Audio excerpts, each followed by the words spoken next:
Done कर देना।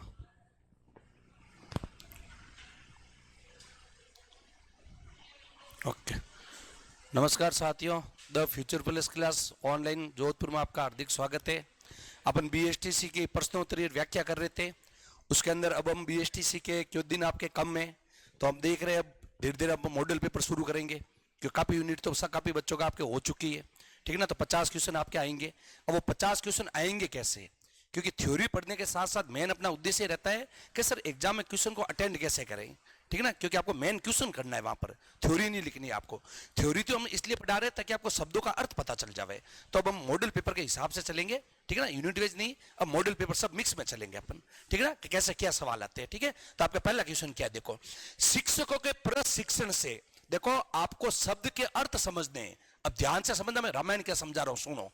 कि सर शिक्षकों के प्रशिक्षण से, कि सर क्या मतलब है इसका, शिक्षकों के प्रशिक्षण से, तो अच्छी तरह से समझना और फिर देखना कैसे इसका मतलब ये है कि सर शिक्षकों के प्रशिक्षण से, ये कह रहा है भाई शिक्षकों के प्रशिक्षण से, शिक्षकों के प्रशिक्षण से, कि सर शिक्षकों के प्रशिक्षण से।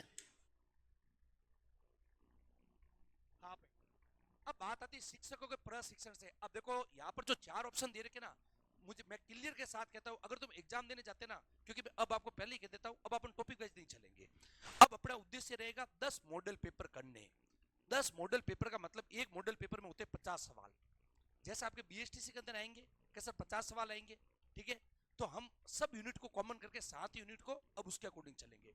तो 50 सवाल एक मॉडल पेपर के करेंगे, 10 करेंगे तो हमारे हो जाएंगे 500 सवाल।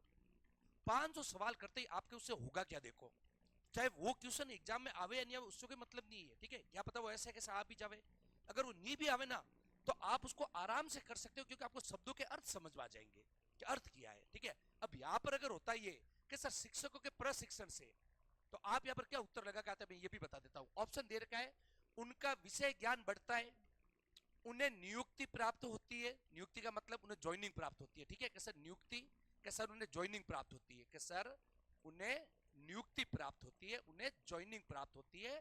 तीसरा ऑप्शन दे रखा है, उनका शिक्षण ढंग, और शिक्षण का मतलब होता है टीचिंग, और टीचिंग का मतलब होता है पढ़ाना।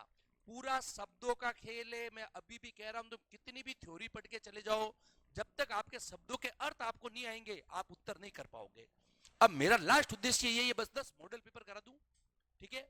जो बच्चों का बाकी है वो ऊपर अपने वो कर हो जाएगा, मॉडल पेपर करके सबके अर्थ समझ लो बस, कि सर अर्थ क्या है, ठीक है। और 500 सवाल होते हैं मेरे हिसाब से, 500 सवाल बहुत है बस आपके, इससे बार सवाल नहीं जाएगा। तीसरा, कि सर उसके पढ़ाने का तरीका सुधरता है, शिक्षण ढंग सुधरता है, और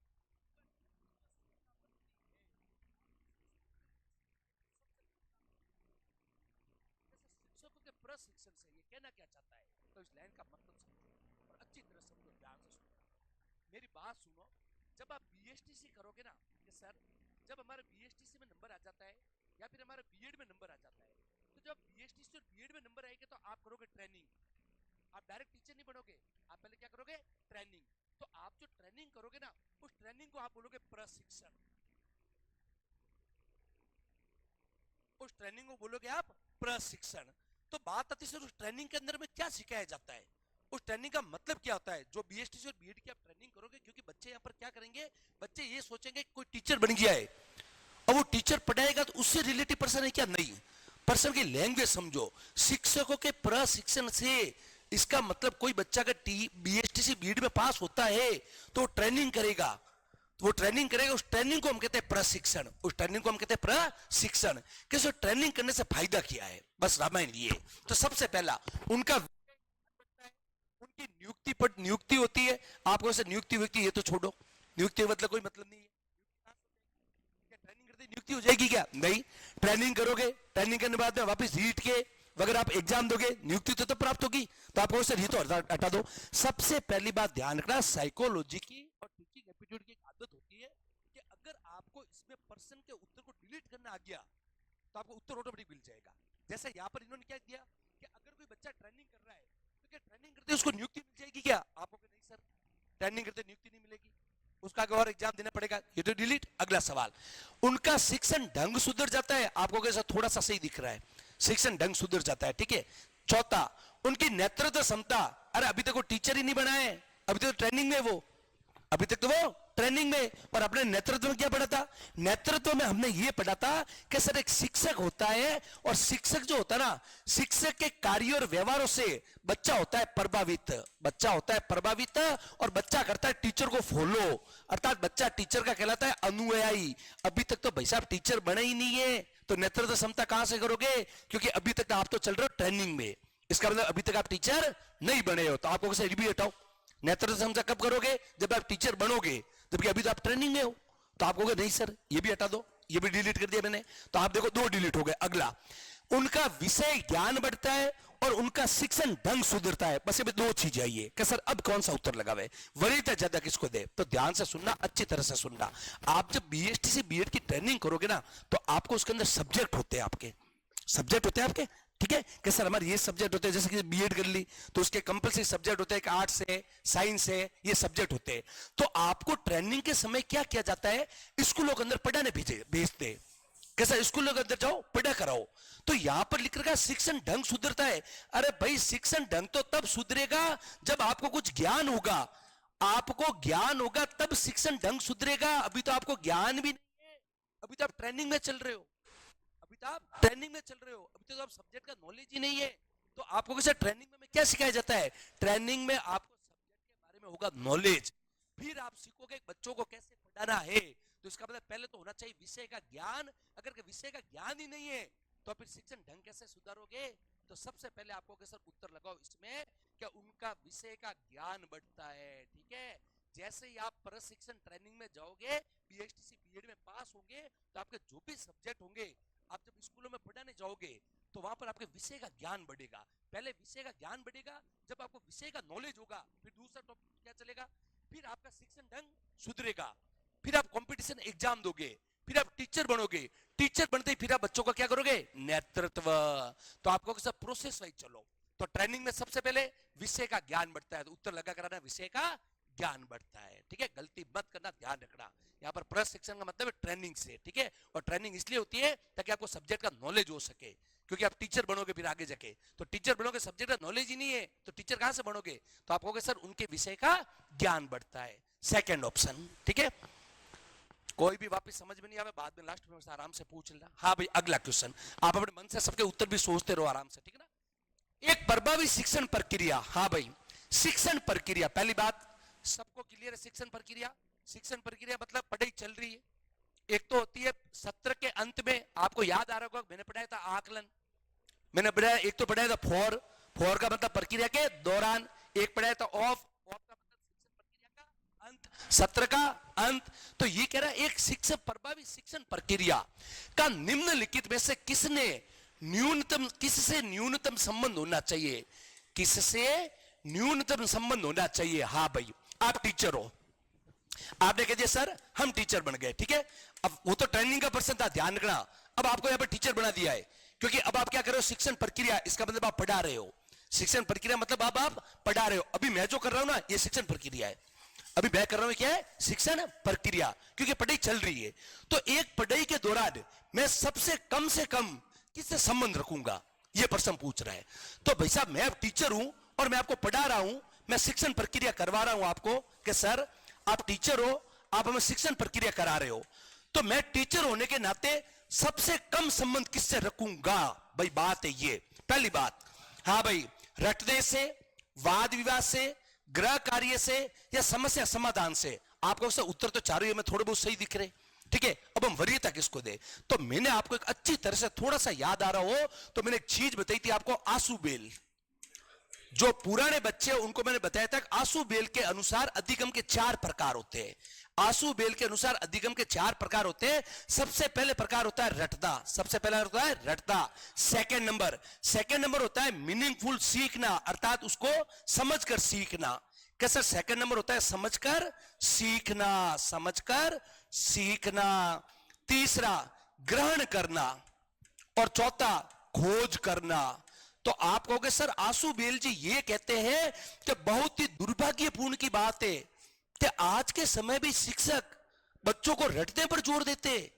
तो आप अगर टीचर बन जाओगे तो कभी भी बच्चों को रटने पर जोर नहीं दोगे, इसका मतलब उत्तर आ जाएगा रटने पर। उत्तर क्या आ जाएगा? रटने पर। क्योंकि वाद विवाद, चलो देखो, वाद विवाद का मतलब झगड़ा नहीं होता है। अब हर चीज में ये मत समझो वाद विवाद। वाद विवाद का मतलब कोई टॉपिक ऐसा आ जावे जिसमें बच्चे और टीचर के बीच में तर्क वितर्क भी हो सकता है। तर्क वितर्क भी, वाद विवाद भी चल सकता है, और वाद विवाद होना भी चाहिए। किसी भी टॉपिक के ऊपर वाद विवाद होना भी चाहिए, ठीक है ना? क्योंकि वाद विवाद होने से क्या, बच्चे के कॉन्सेप्ट क्लियर होते हैं कि सर क्या होती है सर शिक्षण प्रक्रिया, सर हमें तो पता ही नहीं है। तो मैंने कहा अभी जो चल रही शिक्षण प्रक्रिया है, आपने कहा सर ठीक है। फिर आप वापस वाद विवाद में आ गए कि नहीं सर ये तो नहीं होगा, सर ये तो वो होगा। इस प्रकार तर्क वितर्क कर रहे हो, आपको सर ये तो वाद विवाद। तो चलो वाद विवाद भी होना चाहिए, पढ़ाई से रिलेटिव होना चाहिए। फिर कह रहे हो गृह कार्य, तो भाई गृह कार्य तो दोगे आप, बच्चे को गृह कार्य तो दोगे। क्योंकि बच्चे को गृह कार्य दोगे तो उससे क्या होगा कि आपने जो क्लास में जो चीज पढ़ी ना, वो बच्चे का घर पर जाकर बच्चे का वापस क्या हो जाएगा, रिवीजन हो जाएगा। अगला समस्या समाधान, हाँ भाई समस्या समाधान बच्चे की आएगी तो इससे संबंध रहेगा आपके। अगर बच्चे की समस्या आएगी, आप टीचर हो तो उसका समाधान आप करोगे। तो आपको सर हम किस पर जोड़ नहीं देंगे, रटने पर, क्योंकि हमने आंसू पढ़ रखा है। ठीक है, मैं अब आपको सब मॉडल पेपर के हिसाब से सवाल करूंगा, जैसा परीक्षा में छपेंगे ना वैसा एक वैसा प्रश्न अब आपको करूंगा, ताकि आपको एक एक चीज का अर्थ पता चले कि सर उत्तर कैसे लगाना है। ठीक है, हाँ भाई 2 सवाल क्लियर है। अगला प्रश्न, महिला शिक्षा का एक प्रमुख लाभ है। पर्सन ये पूछना चाहता है, बस पर्सन का खेल है, कुछ भी नहीं है, कि भाई अगर कोई लड़कियां है, महिला है, और महिला पढ़ाई कर रही है, महिला शिक्षा, इसका मतलब मैं ये कह सकता हूं कि सर कोई बालिका है। भाई महिला का मतलब कोई बालिका है, और बालिका विद्यालय पढ़ने जा रही है। क्या सर कोई बालिका है और बालिका विद्यालय पढ़ने जा रही है, बालिका शिक्षा प्राप्त करने जा रही है, इसका लाभ क्या है? सबसे पहला, महिला के द्वारा नौकरी करना। अगला ऑप्शन और देखो भाई, महिला द्वारा लिखना पढ़ना व सीखना। तीसरा, परिवार में शिक्षा का प्रसार। चौथा, बालिका विद्यालय की संख्या बढ़ाना। आप होगे नहीं सर ये थोड़ा नेगेटिव लग रहा है, ये थोड़ा नेगेटिव लग रहा है। क्या इसलिए पढ़ाते हो ताकि विद्यालय पूरे बालिकाओं से भर जावे? है ये हमारा उद्देश्य नहीं रहता। एक डिलीट, सबसे पहले डिलीट करना सीखो, फिर आगे जाओ। अगला भाई, महिला द्वारा नौकरी करना। कोई जरूरी नहीं है कि क्या सब महिला पढ़ेगी तो सबकी नौकरी लग जाएगी, क्या कोई जरूरी नहीं है। आपको क्या सर इतनी सारी महिलाएं पढ़ती है सबकी नौकरी नहीं लगती है? तो भाई घर के देखो, आप बहुत बार आप देखो ग्रामीण परिवेश से आते हैं हम लोग, तो हम लोग ग्रामीण परिवेश से आते हैं ना, तो हमारे क्या है कि घर के अंदर बच्चियां वगैरह पढ़ने जाती है, तो मोहल्ले वगैरह वाले कहते हैं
हाँ भाई, क्वेश्चन अगला। हाँ भाई, आपके मन में आराम से उत्तर, ठीक है, आवाज दी बस, आराम से मन में उत्तर। हाँ भाई, वह गुण जो शिक्षक में परम आवश्यक है। बोल तो आवश्यक तो सब है, लेकिन परम, परम का मतलब वो तो अति आवश्यक है भाई साहब, वो गुण तो होने ही चाहिए। वो गुण कौन सा है, बात ये कर रहा है, ठीक है, सिर्फ आवश्यक नहीं पूछ रहा है, ये कह रहा है परम सर, ठीक है। अगर ये कहता आवश्यक है, अगर एक तो होता है आवश्यक, देखो बहुत फर्क होता है, छोटे छोटे शब्दों में ध्यान रखना। एक होता है परम आवश्यक, दोनों में फर्क है। परम का मतलब हद से ज्यादा, और आवश्यक का मतलब नॉर्मल, ठीक है। अब बात है सर क्या है, उत्तर लगाओ। हाँ भाई, पहली बात डिलीट करना सीखते हैं, ठीक है। आप मन में उत्तर सोचना, मैं उत्तर बता रहा हूं, डिलीट करना सीखते हैं। पहले सुनो, सांसारिक भौतिक जगत प्रवृत्ति, ऐसा टीचर जिसमें ये गुण क्या भाई, मुझे तो बस संसार की जो भी भौतिक जगत की जो भी चीजें मुझे वो सब मिल जावे, अर्थात संसार में जो भी चीजें, जितनी भी चीजें वो सब मेरे पास होनी चाहिए, कार बंगला गाड़ी घोड़े भौतिक जगत, ठीक है। तो आपको कहोगे सर ऐसा गुण जरूरी है क्या टीचर के अंदर, तो मेरे हिसाब से ये गुण तो होना नहीं चाहिए, ऐसी सोच टीचर की होनी नहीं चाहिए। क्योंकि हमने दो प्रकार के टीचर पढ़े थे, एक तो टीचर वो जिसकी शिक्षण में होनी चाहिए रुचि, एक टीचर वो जिसका उद्देश्य होता है धन का अर्जन करना। तो आपको वो शिक्षक बनना है कि आपकी टीचिंग के अंदर क्या होनी चाहिए, रुचि होनी चाहिए, ठीक है। धन अर्जन करना उद्देश्य होना नहीं चाहिए। तो बात करें भौतिक जगत की, ठीक है, बस सांसारिक माया मोह है, वो सब मुझे मिल जावे, संसार में जितना भी है सब मुझे मिल जावे, ऐसे भी शिक्षक होते हैं दुनिया में, सब मुझे मिल जावे, ठीक है। तो आप कहोगे सर नहीं सर ये मुझे शिक्षक थोड़ा उचित नहीं लग रहा है। अगला चलो भाई, प्रभुत्ववादी अभिवर्ती, पहला ऑप्शन अनुकूल धैर्य और सतर्कता, निर्भरता, निर्णयात्मक, अयोग्यता है। हाँ भाई, ये कह रहा है अयोग्यता है, तो भाई ये टीचर के अंदर योग्यता होनी चाहिए, अयोग्यता होनी चाहिए। वेरी गुड, तो आप कहोगे सर इसको भी हटाओ, क्योंकि टीचर के अंदर योग्यता होनी चाहिए भी शिक्षक के लिए, तो ठीक है। ये अयोग्यता क्या होता है, आप देखा सर इसको तो हटाओ, रामायण को दूसरा डिलीट करो भाई। अगला, प्रभुत्ववादी अभिवर्ती और अनुकूल धैर्य और सतर्कता, बात आती है प्रभुत्ववादी, अब तुम दो में ऑप्शन में कंफ्यूज हो गए, ध्यान रखना थोड़ा सा। प्रभुत्ववादी अभिवर्ती, प्रभुत्ववादी का मतलब क्या होता है, सुनो, टीचर के द्वारा बच्चों के ऊपर प्रभुत्व जमाना, बोलो तो अपना रूप जमाना, अपना एटीट्यूड जमाना, ठीक है। बच्चे डर, बहुत सारे टीचर ऐसे होते जो आते हैं ना कक्षा के अंदर, आप देखना आराम से बेल्ट वेल्ट लगा के बढ़िया तैयार व्यार होकर पाउडर क्रीम सज धज के आते हैं, ठीक है। आते हैं, हाँ बच्चों निकालो कॉपी, आवाज कोई नहीं करेगा, कल क्या कराया था हमने, हेडिंग लगाओ। बच्चा बेचारा बोल ही नहीं सकता है, वो होता है एक तंत्रात्मक शिक्षण। शिक्षण के कितने टाइप पढ़े थे हमने, 3, वो होता है एक तंत्रात्मक। तो आपको सर ऐसा टीचर होगा क्या जिसका इतना एटीट्यूड होगा, है, तो आपको सर ये भी उत्तर सही नहीं है। तो एक टीचर कैसा होना चाहिए, एक टीचर होना चाहिए एक तो अनुकूलन, जैसी परिस्थिति आवे उसके अकॉर्डिंग टीचर ढल जावे। जैसे अभी मैं पढ़ा रहा हूं, लाइट चली जावे, पंखे बंद हो जावे, गर्मी लग रही है, 4-5 दिन में तुम्हारे एग्जाम है, लेकिन फिर भी मैं उस परिस्थिति के अंदर अनुकूलित होकर तुम्हें मैं पढ़ा रहा हूं, तो आपको सर ये गुण होना चाहिए। फिर अगला, एक टीचर के अंदर धैर्य भी होना चाहिए, एक टीचर के अंदर धैर्य होना चाहिए, क्योंकि मैंने आपको बताया था टीचर के कर्तव्यनिष्ठ, धैर्य, सहनशीलता, साहसी, ईमानदारी, परिश्रम, ये सब गुण होने चाहिए, ईमानदारी वगैरह सब टीचर के अंदर। अगली बात, सतर्कता, एक टीचर सतर्क होना चाहिए क्लास के अंदर। ऐसे नहीं एक टीचर पढ़ा रहा है, पीछे बच्चे फोन पे बातें कर रहे हैं, ऐसा नहीं होना चाहिए। तो कैसा भी कक्षा का वातावरण आ जावे, चाहे कोई भी परिस्थिति आ जावे, तो टीचर उस परिस्थिति के अकॉर्डिंग तो अनुकूलित होना चाहिए। और एक टीचर का सबसे बड़ा गुण होता है टीचर में धैर्य होना चाहिए, ठीक है। जिसमें धैर्य नहीं वो शिक्षक ही नहीं है, ठीक है। धैर्य होना चाहिए। और तीसरा आपको कैसे टीचर होना चाहिए, सतर्क होना चाहिए, ठीक है ना। ऐसा नहीं टीचर कक्षा में नींद ले रहा है, बच्चे पीछे फोन चला रहे, गेम खेल रहे हैं, ऐसा नहीं होना चाहिए। तो भाई साहब उत्तर क्या बताओगे, पहला, ठीक है। ऐसे क्वेश्चन छपेंगे, तुम तो पेपर देके आओगे ना, तो मुझे फोन करके बताना, कहोगे सर ठीक है ना, मजा आ गया सर, ठीक है ना, सिलेक्शन एक तरफा करवा दूंगा मैं तुम्हारा। अभी तक अभी तो मैं 500 सवाल करूंगा तुम्हें, 500 सवाल बहुत बड़ी बात होती है। 10 मॉडल पेपर करूंगा, 10 मॉडल पेपर, 500 सवाल, ठीक है। और अब अगला अब स्टेप बनाएंगे ना अपन, 50-50 क्वेश्चन का बनाएगा। जितने भी बच्चे सबको शेयर कर देना, कह देना, ठीक है ना। 10 मॉडल पेपर बना के मैं खुद ही, और 50-50 क्वेश्चन के, बस तुम्हें फिर उत्तर बताने, ठीक है ना, तुम तुम्हारे मन में उत्तर लगाना। हाँ भाई, अगला प्रश्न, अपने विद्यालय में एक श्रेष्ठ अध्यापक से प्राथमिकता होती है कि सर आपके विद्यालय, अपना विद्यालय है, उसमें एक श्रेष्ठ अध्यापक है, उसकी प्राथमिकता होती है प्रधानाचार्य के प्रति, प्रबंधन समिति के सचिव के प्रति, अपने सहयोगी शिक्षकों के प्रति या छात्रों के प्रति? वेरी गुड, शाबाश। एक श्रेष्ठ अध्यापक का मेन उद्देश्य ही भाई साहब, मैंने आपको बता दिया था, शिक्षण 3 प्रकार के होते हैं और हमने तीसरा शिक्षण सीखा था स्वतंत्रात्मक। और स्वतंत्रात्मक में यह कहा था कि एक शिक्षक जो होता ना, एक शिक्षक और छात्र, इन दोनों के बीच में व्यवहार होना चाहिए। कैसा व्यवहार? मित्रगत व्यवहार। और छात्रों को, बच्चे को प्रश्न पूछने की, छात्रों को, शिक्षक को प्रश्न पूछने की अनुमति होनी चाहिए और तर्क वितर्क करने की भी अनुमति होनी चाहिए। मुझे तो आप एक बात बता दो कि आप अगर शिक्षक बनोगे तो आप शिक्षक बनने, आपका उद्देश्य क्या है? विद्यालय जाकर आपका रोल क्या रहेगा? कि प्रिंसिपल से बढ़िया संबंध रखूं, मैनेजमेंट के साथ बढ़िया संबंध रखूं, जो सचिव वगैरह उनसे बढ़िया संबंध रखूं, है? आपका तो एक ही काम है, छात्रों के साथ तालमेल बिठाना, छात्रों के साथ तालमेल। क्योंकि आपका उद्देश्य क्या है? पढ़ाना। पढ़ाओगे किसको? छात्रों को। तो आप कहोगे सर एक श्रेष्ठ अध्यापक की प्राथमिकता होती है किसके प्रति? छात्रों के प्रति, कि छात्र उससे संतुष्ट होने चाहिए उसकी पढ़ाई से, बस वही श्रेष्ठ शिक्षक है। बाकी एक शिक्षक है प्रिंसिपल के साथ आराम से चाय पी रहा है, नाश्ता कर रहा है, कक्षा में क्लास लगी नहीं रही है, बच्चा बैठा है, कैसा श्रेष्ठ अध्यापक भाई है? उसको कोई श्रेष्ठ अध्यापक नहीं कहेंगे, ठीक है? आप उसकी जाकर बार बुरी करोगे जाते ही। सेकंड नंबर, प्रबंधन समिति, आपको वैसे ये भी अच्छा नहीं है। अपने सहयोगी शिक्षक जो होता है उसके प्रति अच्छा संबंध, अच्छा संबंध रखो, लेकिन आपका मेन रोल होना चाहिए छात्रों के प्रति, ठीक है? तो इसको भी गलत मत करना। हाँ भाई, अगला क्वेश्चन, आधुनिक मनोविज्ञान स्वयं को व्यक्त करती है कि सर आज का मनोविज्ञान, देखो ध्यान से समझना, गलत मत करना, अच्छी तरह से सुनना। देखो हुआ क्या, मनोविज्ञान थोड़ा सा समझ लो, ये रीट का क्वेश्चन है, सुन लो, पर ये बीएसटी से पूछा है इसलिए मैं बता देता हूं, सुनो। मनोविज्ञान, मन का विज्ञान, देखो होता क्या है, साइकोलॉजी जो ना, साइकोलॉजी, ठीक है? साइकोलॉजी कुछ भी नहीं है, साइकोलॉजी पूरी तुम्हारे खुद के ऊपर ही अप्लाइड करो बस। साइकोलॉजी हुआ क्या, साइकोलॉजी को क्या किया, पहले वैज्ञानिकों ने, किसी ने कहा मन का विज्ञान है, फिर किसी ने कहा चेतना का विज्ञान है, फिर किसी ने कहा हमारी आत्मा का विज्ञान है, फिर लास्ट में भाई साहब क्या किया कि साइकोलॉजी को कहा कि साइकोलॉजी जो है ना वो व्यवहार का विज्ञान है। साइकोलॉजी व्यवहार का विज्ञान है, बिहेवियर ऑफ स्टडी, साइकोलॉजी व्यवहार का विज्ञान है। अर्थात आप जो जो व्यवहार करते हो, दिन रात जो भी चीजें करते हो, वो सब मनोविज्ञान है। और आप ये सब चीजें देख रहे हो, सब आपसे रिलेटिव है, ये सब आपसे रिलेटिव है।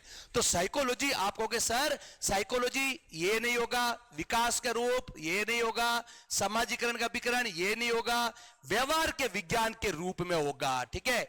एक आपके भाई एक शब्द चलता है विकास, ठीक है? मैं थोड़ी सी इसके बारे में चर्चा करना चाहूंगा, ध्यान से समझना, क्योंकि इसका एक क्वेश्चन आया था, ठीक है? बीएसटी पीटीटी में क्वेश्चन आया था विकास का, तो थोड़ा सा समझना क्वेश्चन क्या था, ठीक है?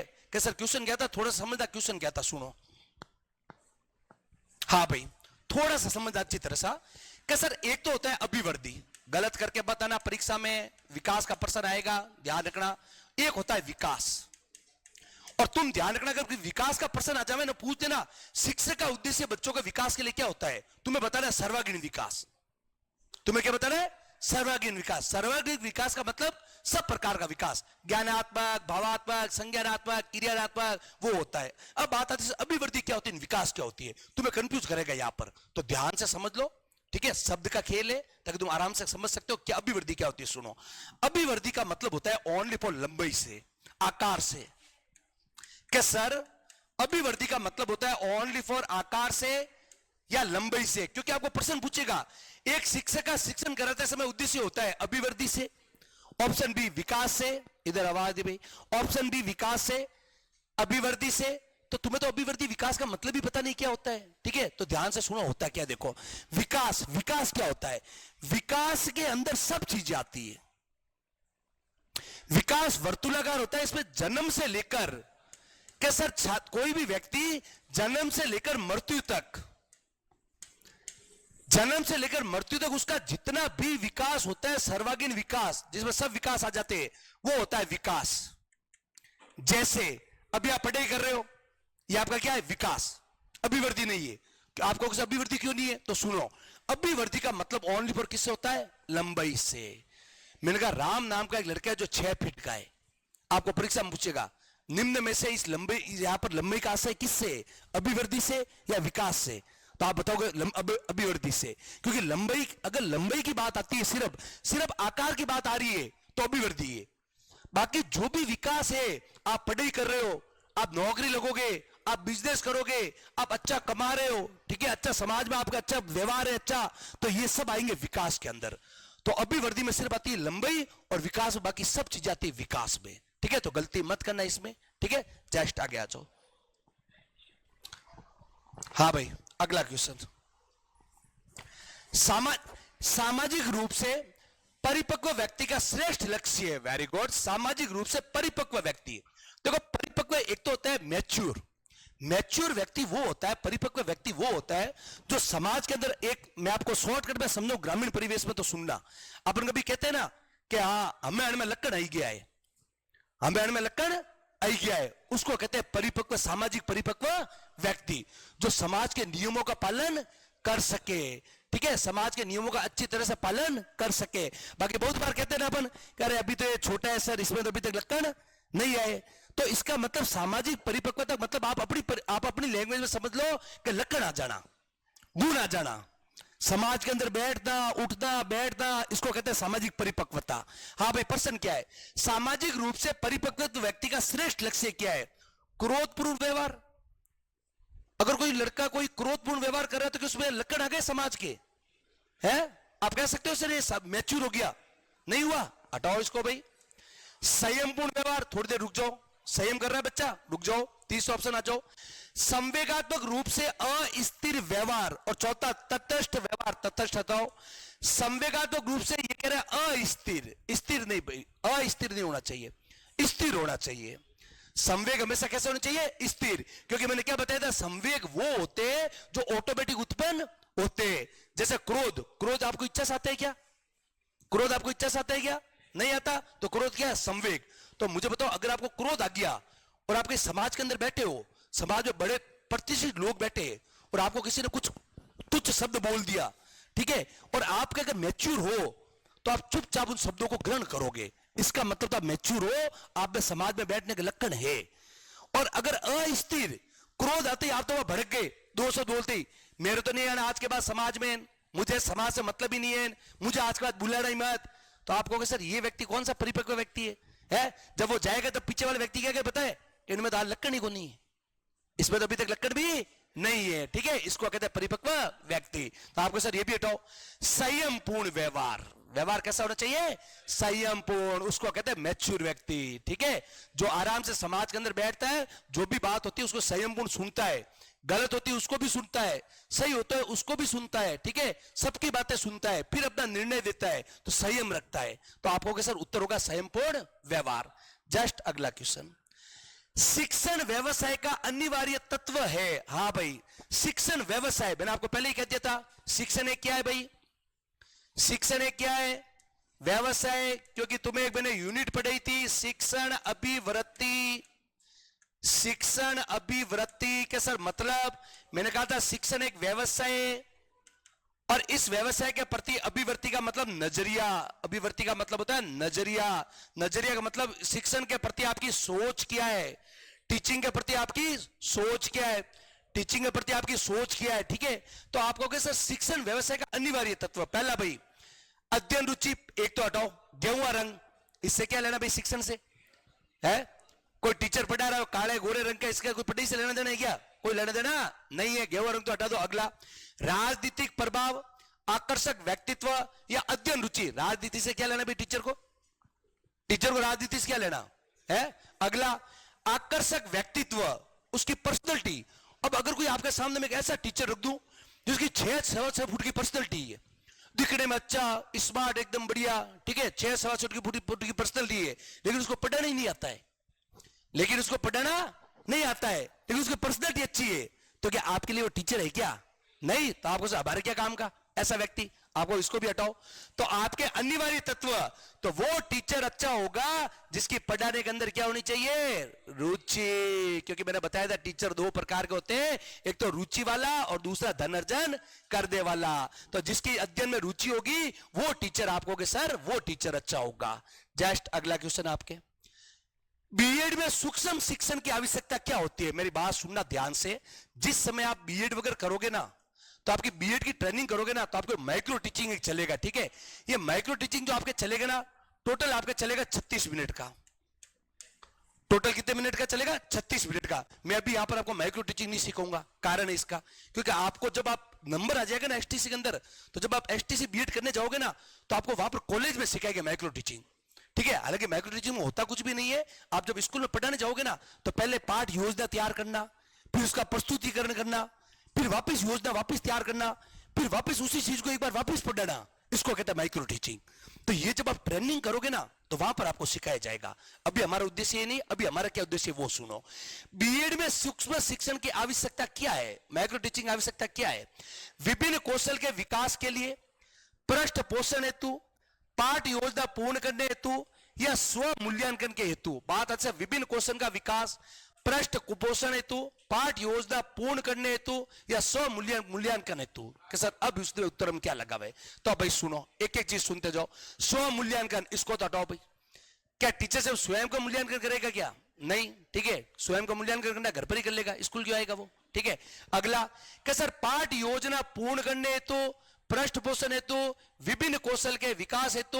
तो ध्यान रखना, विभिन्न कौशल के उत्तर लगाना विकास हेतु, क्योंकि उसके अंदर विभिन्न कौशल के अंदर ये सब आ जाएंगे। पृष्ठ पोषण, पाठ योजना, जितने भी कौशल है ना, टीचर को सबके सब आ जाएंगे कौशल, ठीक है? तो उत्तर लगा करना विभिन्न कौशल के विकास हेतु। अगला क्वेश्चन आपका, हाँ भाई, एक अध्यापक को अपने वरिष्ठ छात्रों के साथ व्यवहार करना चाहिए। बहुत अच्छा प्रश्न है, ठीक है? आराम से सुनना, समझना। पहला भाई, प्रभुतापूर्ण। प्रभुतापूर्ण का मतलब मैंने क्या बताया था? अपना एटीट्यूड झाड़ना है।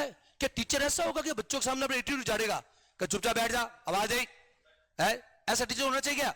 नहीं, टीचर ऐसा प्रभुत है, आप कहोगे सर ऐसा टीचर नहीं होना चाहिए, ठीक है? सेकंड नंबर, हाँ पहले डिलीट करो, कटुतापूर्ण हटाओ भाई। समतापूर्ण और मित्रतापूर्ण, आप कहोगे सर ये ठीक दिख रहा है, समतापूर्ण और मित्रतापूर्ण। अब देखो छात्र कैसे, पहले तो ये देखो आप, वरिष्ठ। वरिष्ठ छात्र का मतलब है वो टीचर की एज के बराबर है। तो मैंने आपको एक शिक्षण बताया था कितने प्रकार के होते हैं? 3। तो स्वतंत्र शिक्षण के अंदर टीचर बच्चों के साथ कैसा व्यवहार करेगा? मित्रतागत व्यवहार। तो आप कहोगे सर उत्तर होगा मित्रता पूर्ण व्यवहार, ठीक है? जस्ट अगला क्वेश्चन, ठीक है? ओके, ठीक है? अब ये आपके 15 क्वेश्चन कंप्लीट हो गए, ठीक है ना? अब जितने भी मॉडल पेपर है यूनिट वाइज नहीं चलेंगे अपन, अब अपन करेंगे सब यूनिट एक साथ में। जितनी भी अपने टोटल यूनिट कितनी है? 7, ठीक है? तो जैसे आज अपन ने किया ना, तो सातों यूनिट को एक साथ करेंगे और अब अपन करेंगे मॉडल पेपर, ठीक है? ताकि आप पूर्ण रूप से आप तैयार होकर जा सको आराम से, ठीक है? और आराम से रिवीजन करो और ज्यादा से ज्यादा प्रश्न करने की कोशिश करो, ठीक है ना? ताकि आप आराम से हो सके। बाकी मिलेंगे कल, ठीक है ना? इसी समय वापस कल मिलेंगे, ठीक है? ओके।